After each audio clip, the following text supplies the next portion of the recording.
Hola mis queridos amigos, nuevamente su amigo y servidor Manolo, nada más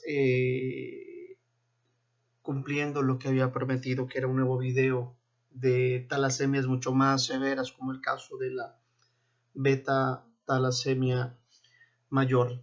En nuestro video pasado, nosotros habíamos mencionado sobre las formas no graves de talasemias, que son las talasemias menores, y que era muy importante que nosotros pudiéramos establecer el diagnóstico de este tipo de padecimientos para ahorrarnos broncas, para evitar de alguna manera que los pacientes puedan heredar la enfermedad en su forma mucho más grave.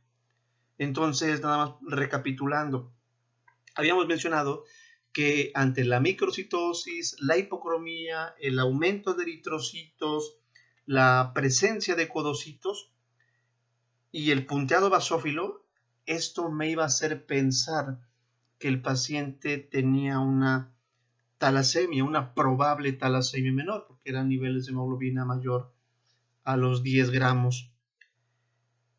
Y si yo no digo que un paciente tiene talasemia beta menor, que es la forma menos grave, ese paciente, por azares del destino, puede llegar a encontrarse con otra persona que también tenga lo mismo. Y entonces esto ocasionaría que las probabilidades de que se hereden dos genes afectados existen. Y si eso sucede, entonces vamos a tener formas mucho más graves que la forma menor. Este caso es un paciente que tiene talasemia intermedia. Hemos dicho que las talasemias se clasifican en menor, intermedia y mayor dependiendo de las cantidades de hemoglobina que se tienen. Como este paciente tiene 9 gramos de hemoglobina, 9 queda entre 6 y 10, por lo tanto la talasemia entraría dentro del rango de las talasemias intermedias. Es anemia microcítica hipocrómica. Con esos puros valores, ¿esto podría ser una deficiencia de hierro? Sin broncas. Claro que se puede. Es una talasemia intermedia, porque obviamente ahorita voy a enseñar en las fotografías, pero por valores, cualquier persona en su sano juicio pensaría que podría ser una deficiencia de hierro. Pero el frotis es la gran diferencia. Ojo, este paciente tiene un aumento en la producción de reticulocitos. Tiene 195,000, cuando lo normal es que el paciente tenga hasta 100,000 reticulocitos por microlitro. Esto quiere decir que los retis son altos. Las talasemias intermedias y mayores tienen un recuento de retis altos porque se asocian a un cuadro hemolítico. Como oportunamente vimos, en las talasemias beta, las cadenas faltantes son las beta, quienes sobran son las alfas. Y las alfas no bailan con las alfas, es decir, no forman una hemoglobina. Por lo tanto, esas cadenas alfa que quedan en exceso relativo, no es que se produzcan más, simplemente es que hay menos de las otras, por eso sobran. Por lo tanto, esas cadenas alfa que no tienen con quién unirse para formar una molécula de hemoglobina son sensibles a los oxidantes y por lo tanto se oxidan y se precipitan al interior de los precursores de eritrocitos, que son los eritroblastos, favoreciendo un cuadro hemolítico, y ante la hemólisis lo que hace el sistema es aumentar la producción de eritrocitos con la finalidad de compensar la destrucción. Por eso los reticulocitos son altos. En las talasemias intermedias y mayores, el número de eritrocitos no es alto como se observa en las talasemias menores. El número de eritrocitos en estos casos, tanto en las intermedias como en las mayores, tienden a ser de normales hacia abajo. El frotis es importante porque la cantidad de codocitos, de poiquilocitos, de esferocitos que se observan en esos pacientes es mucho mayor que los que se observan en las formas menores. Por lo tanto, esto me hace pensar que por morfología esto no puede ser una deficiencia de hierro. ¿Por qué? Por los codocitos, por los poiquilocitos. Si recuerdan, en las deficiencias de hierro se observaba un patrón de células descoloridas para donde ustedes le movieran. Aquí no. Aquí la cantidad de poiquilocitos y de esferocitos que se tienen son mayores. Por lo tanto, vuelvo a decirlo, esto está asociado a un cuadro talasémico. La coexistencia, y esto apúntelo, la coexistencia en un frotis de codocitos, poiquilocitos, esferocitos, sugiere un cuadro talasémico, aunado obviamente a la microcitosis y a la hipocromía. Miren, esto es bastante notorio. Y esto me lo puede dar una talasemia intermedia o incluso una talasemia mayor. Las talasemias intermedias y las talasemias mayores morfológicamente son muy parecidas. El diagnóstico fino y diferencial se establece observando los niveles absolutos de hemoglobina. Entonces, este caso, por ejemplo, pues tiene una forma de reporte interesante que, bueno, que vale la pena que lo escuchen y que obviamente en un momento dado los puedan implementar. El reporte quedaría así: anemia microcítica hipocrómica con presencia de moderados codocitos, leptocitos y escasos poiquilocitos y esferocitos. Pueden ser moderados también, no todos los casos son iguales. Dada la morfología observada, aunado a los datos de la citometría hemática, se sugiere realizar la determinación de la cinética de hierro, electroforesis de hemoglobina y estudio familiar para confirmar o descartar una probable talasemia intermedia. Lo dejamos así porque también hay talasemias alfa, que después tocaremos el punto. Pero bueno, esta es la beta. Por cierto, en México las talasemias más frecuentes son las beta. En el Pacífico mexicano suelen ser un poquito más frecuentes las alfa. Entonces la ubicación geográfica, la zona de residencia es importante para más o menos orientarnos en los diagnósticos. Entonces, este tipo de pacientes que tienen un cuadro anémico mucho más importante que el caso pasado de una talasemia menor, el protocolo es el mismo. Hay que hacer cinética de hierro, hay que hacer electroforesis de hemoglobina, hay que hacer estudio familiar. Y fíjense, este paciente tiene una cinética de hierro que no se parece en nada al caso no grave, que es la talasemia menor. Claro, porque este paciente, al tener una deficiencia mayor de cadenas globínicas, la cantidad de hemoglobina que produce pues es menor. ¿Qué es lo que va a pasar? Que al formar menos hemoglobina, no estamos ocupando el hierro. Por lo tanto, ese hierro se va a empezar a acumular. Gradualmente el hierro que no se ocupa, porque no se forma mucha hemoglobina, porque no hay cadenas globínicas, se acumula en el hígado, en los macrófagos del hígado obviamente, en los hepatocitos y en los macrófagos de la médula. Pero cuando ya no cabe, ojo, se acumula en otros órganos y tejidos causando daño. Esto hace que estos pacientes tengan una clínica interesante: hepato y esplenomegalia, ictericia por el cuadro hemolítico, y esa ictericia ocasionada por el aumento de las bilirrubinas por la destrucción de los eritrocitos trae como consecuencia algunas otras complicaciones. Si analizáramos este resultado de la cinética de hierro, podríamos decir lo siguiente: este paciente tiene un montón de hierro, tiene más del doble de lo que normalmente tiene que tener. Entonces, si recapitulamos, el primer tema que vimos fue que la deficiencia de hierro, dijimos, en un paciente que existe deficiencia de hierro, se produce más transferrina con la idea de que esos carritos que se producen en exceso puedan movilizar todo el hierro que entre al cuerpo. ¿Estamos? Pero en este tipo de pacientes el hierro ya sobra. Por lo tanto, el cuerpo ya no necesita que tengan o que se transporte más hierro. Entonces, lo que hacemos ante el exceso del hierro es que en el exceso de hierro se deja de producir transferrina. Mucho hierro, poca transferrina.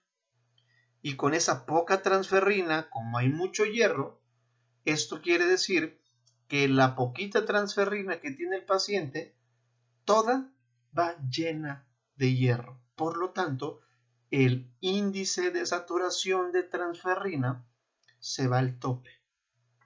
Es diferente la cinética de hierro, pero vamos a entender por qué. Porque sobra el hierro. Va a llegar un momento en el que el hierro ya no quepa en el hígado ni en la médula ósea. Sí. ¿Qué pasa con ese hierro? Se acumula en pulmón, riñón, corazón, cerebro. Y a la larga, esto va a cobrar factura. Esto es delicado, mis hermanos. Por eso es importante que en los prenupciales podamos establecer como una prueba de cajón la citometría hemática para ahorrarnos estos casos. Ahora, estos pacientes pueden tener 7 gramos, 8 gramos, 9 gramos y dependiendo de qué tan severa sea esta anemia, porque puede tener 6 y entra todavía dentro del grupo de las intermedias, pues pueden ser transfundidos. Y esa transfusión es más hierro a final de cuentas.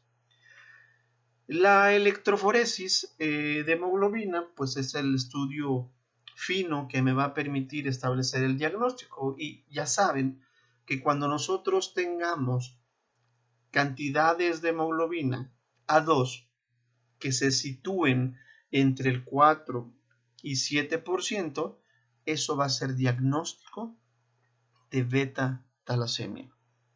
Y si la hemoglobina está entre 6 y 10, se va a llamar intermedia, que es lo que yo necesito que usted se aprenda. Claro, esto no quiere decir que no podamos tener otro tipo de hemoglobina. En este caso hay una hemoglobina A1 del 20%, fetal 73%, porque es la única hemoglobina que puede llegar a producir ante la deficiencia tan severa de las cadenas beta, porque esto es más grave. Pero ¿qué es lo que necesito que se aprenda? A2. Eso, A2. A2 del 4 al 7% es beta, punto, que es lo que ya habíamos mencionado. Y si comparamos una talasemia menor con una intermedia, la cinética de hierro pues es diferente. Una cinética de hierro en una talasemia menor es normal. Una talasemia intermedia, como lo acabamos de ver, tiene hierro alto, tiene una capacidad total de fijación de hierro baja porque no se produce transferrina para ya no saturarse más de hierro. La ferritina, por obvias razones, como hay mucho hierro, pues es alta. Y en las electroforesis, lo que importa son las cifras de hemoglobina 2. Es lo que quiero que se aprendan. Porque ya el diagnóstico fino, digo, pues tiene más de 10 gramos de hemoglobina, es menor. Tiene entre 6 y 10, entonces es intermedio. Fíjense, tampoco es tan complicado. Eso es lo que tienen que saber. Pero bueno, el punto central es este. Este es el punto al que quería yo llegar. ¿Por qué tan importante puede ser que diagnosticamos las formas no graves? Porque, por ejemplo, aquí tenemos una pequeña de 10 años con historia de ictericia desde los 6 meses. Porque resulta que cuando nacemos tenemos hemoglobina fetal. Y esa hemoglobina fetal la vamos a catafixiar. Fíjense, Chabelo nos enseña hematología. Catafixiar por la hemoglobina adulta. Es decir, vamos a cambiar las cadenas gamma por las cadenas beta. Pero ¿qué pasa cuando yo, para mi mala pata, o para mi doble mala pata, mis jefes dijeron, hijo, te amo, te voy a heredar mi gen beta que no sirve? Y el otro papá dice, no, pues yo también te amo, hijo, te voy a heredar el otro gen que tampoco sirve. ¿Cuántos genes buenos tiene? 0. Y las talasemias muy frecuentemente están asociadas a codones de terminación prematuro, que quiere decir que no producen proteína. Por lo tanto, esto se convierte en un paciente homocigoto. Las talasemias menores son pacientes heterocigotos. Las talasemias intermedias y mayores son pacientes homocigotos. Y aquí la cosa ya es muy complicada. Tienen hepato y esplenomegalia, tienen abombamiento craneal, tienen deformidades esqueléticas, los tienen que estar transfundiendo a cada rato porque tienen niveles de hemoglobina muy pal perro. Este caso tiene 4.5 gramos de hemoglobina, pero ya lo habían transfundido. Entonces este paciente, pues por obvias razones, tiene menos de 4 gramos. Estaríamos hablando que a lo mejor tiene 3 o tiene 2. tiene disminución de eritrocitos porque el cuadro hemolítico es muy severo. Tiene volumen bajo, concentración de 4 letras, pero bueno, en el caso de esta biometría son parámetros combinados del paciente con la sangre transfundida, que por cierto, hablando de transfusiones, la mejor sangre es la que no se transfunde. Es muy triste lo que les voy a decir, pero es nuestra realidad. Lo que se transfunde es lo que no se estudia. Lo que se transfunde es lo que no se estudia. Qué triste, ¿verdad? ¿Por qué no se estudia? Porque una de las cosas que se transfunden son los glóbulos rojos.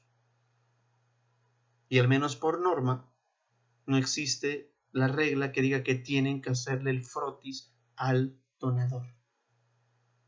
Está chida la hemoglobina, todo niegan, venga a nosotros tu reino, préstala para la orquesta, vamos a sacarle sangre. ¿Y el frotis? ¿Y la inducción de drepanocitos? Se los dejo de tarea, mis amigos. Entonces, regresando al punto, 4.5 gramos de hemoglobina después de transfusión, plaquetas bajas porque el hígado crece, porque el vaso crece y esto hace que haya una citopenia en cuanto al conteo plaquetario. Los retis son muy altos por el cuadro hemolítico que ya mencionamos, que es muy delicado. Y la culpa de que estos casos existan, señores, es de nosotros. Aquí no aplica la de, ay, el doc sabrá, como se lo dije anteriormente, aquí no aplica la de, pues los papás tienen perdón de Dios. Ellos no saben de esto. Usted sí. Frotis. No, pues ya está. Hay poiquilocitos, hay esferocitos y hay eritrocitos que son un poquito más grandes, claro, como este. Pero es un eritro normal.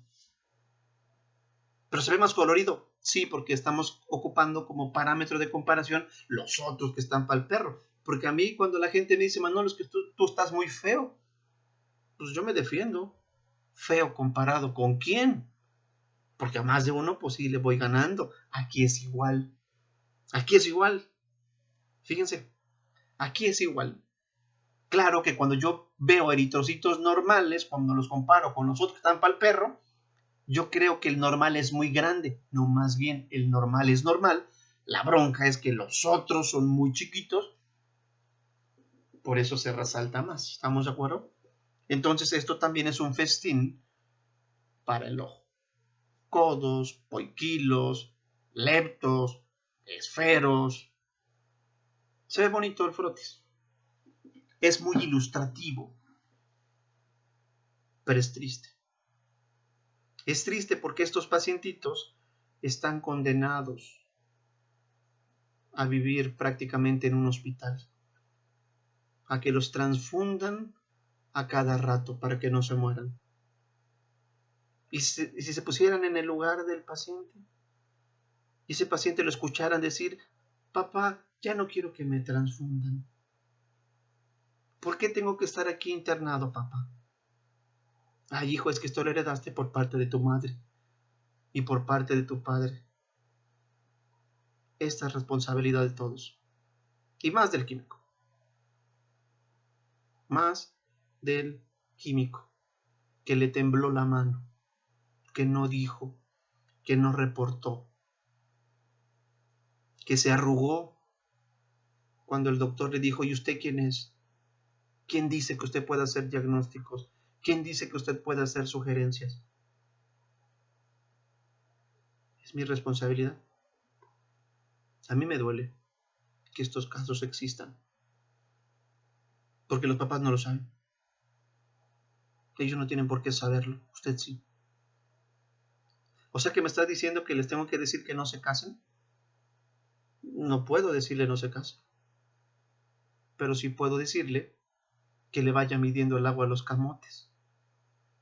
Sí puedo decirle, ¿sabe qué? Mire, usted tiene talasemia beta menor, no es grave, pero también usted, otro papá, también tiene talasemia beta menor, tampoco es grave. Pero las posibilidades de que tengan un hijo muy grave existen. Hablando de probabilidades, es el 25%.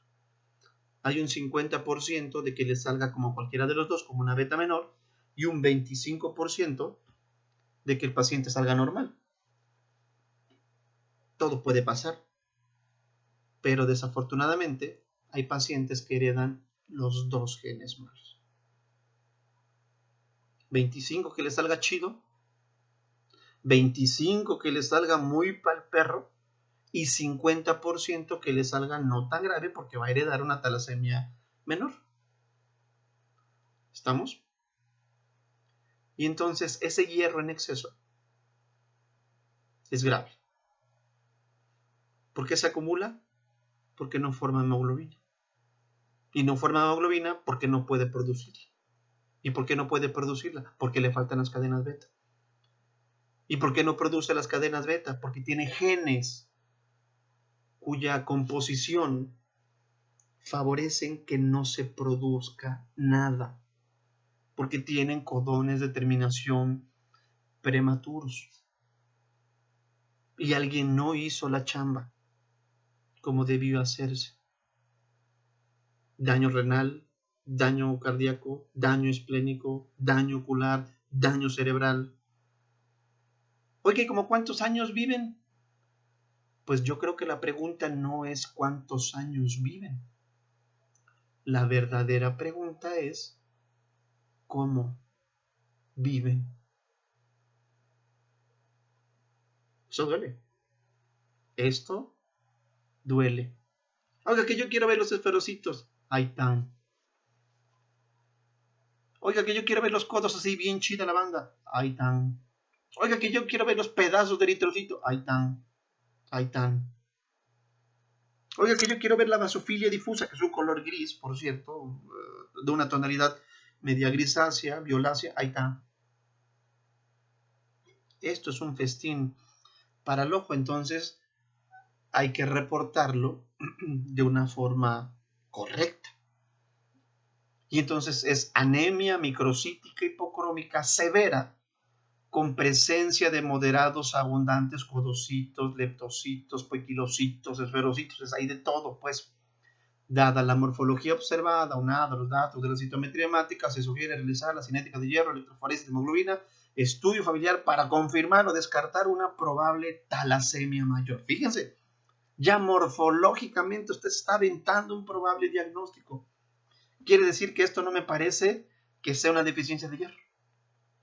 Esto estoy seguro que es una talasemia. ¿Está usted seguro, mi químico? Sí. ¿Es importante la cinética de hierro? Sí. Yo ya sé que le va a sobrar el hierro. Lo que no sé es cuánto le sobra. A pesar de que nosotros tenemos un mecanismo natural de regulación de hierro que está determinado por una proteína que se llama hepcidina, con H, hepcidina, que hace que los enterocitos se vuelvan buenos o malos absorbedores de hierro.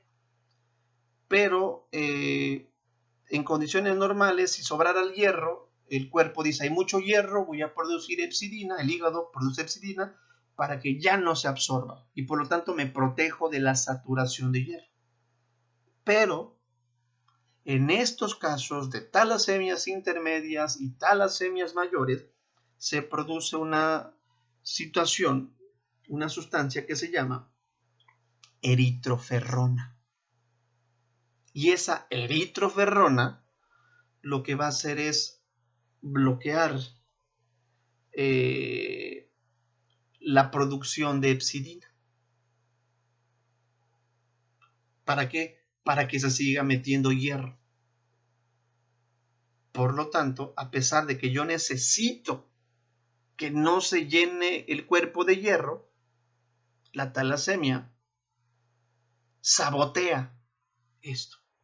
Los eritroblastos en la médula ósea en cantidades elevadas, porque hay un cuadro hemolítico, ojo, producen grandes cantidades de eritroferrona que le dieron al traste a todo. Por lo tanto, estos pacientes van a seguir absorbiendo hierro con todas las complicaciones que ya mencionamos. Ya lo dije, no se necesita ser un genio para entender cómo se va a comportar la cinética de hierro, porque hay un montón de hierro, la saturación se va al 100%, la ferritina está por los aires, propio de la enfermedad. No sé, mis amigos, si estamos entendiendo y magnificando el problema. Esto es delicado. Esto existe en México.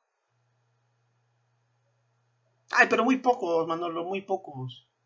Pues yo nunca he visto un caso. Tú no, pero algún día te tocará. Y es muy triste ver a los pacientitos en estas condiciones. Yo sé que tomarle muestras a los niños es difícil. Mis respetos para aquellas personas que no tienen el corazón de pollo para picar a la gente. Pero picar a un niño es difícil. Porque se mueve, grita, patalea, maldice.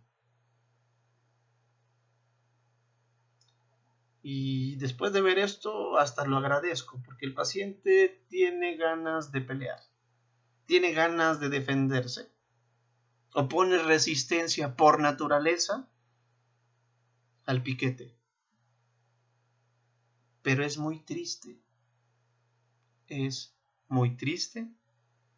ver que un pacientito, como a cada rato lo están pique y pique y pique y pique, ya ni siquiera pone resistencia. Ya no. Ya sabe lo que le toca. Y esos pacientitos, por exceso de hierro, van a desarrollar diabetes. Las células beta del páncreas se dañan. Van a sufrir de arritmias cardíacas por daño cardíaco. Trastorno neurológico por el aumento de las bilirrubinas. Porque ya dijimos que esto es un cuadro hemolítico. ¿Quién se traga los eritrocitos que tienen grandes cantidades de cadenas oxidadas? El macrófago. ¿Y qué es lo que importa?